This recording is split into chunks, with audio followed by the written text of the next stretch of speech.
د پښتو رسنیزه ژبه درنو مینوالو سلامونه او ښې چارې. هغه بله ورځ موږ په دې خبرې کولې چې موسی په الف سره لیکو، په یې سره یې نه لیکو. که یې سره ولیکل سي بیا موسی ترې جوړیږي. عیسی هم په الف سره باید ولیکل سي. نن په مد خبرې کوو یا لوی الف باندې. پښتو کې موږ لوی الف نه لرو او باید وی نه لیکو.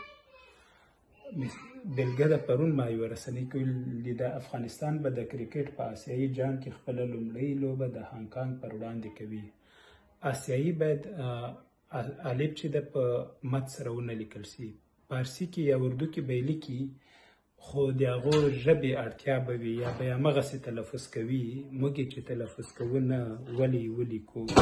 آسیایي په ځای آسیایي باید ولیکل سي.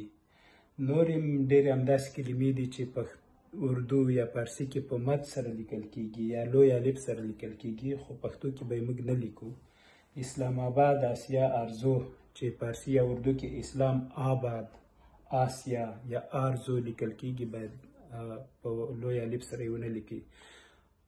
نور هم همداسې کلمې چې په مد سره لیکل کیږي نه به یې لیکو، ځکه چې پښتو کې مد الف نسته یا لوی الف پکې نسته. ولې نسته؟ چې د پښتو توری نه ده.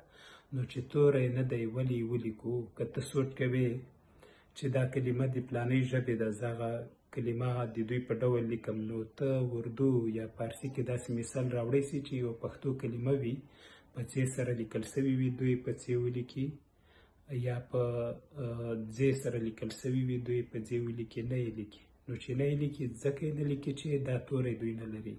او موږ چې مد الف یا لوی الف نه لرو، باید موږ یې هم ونه لیکو. ښه وخت.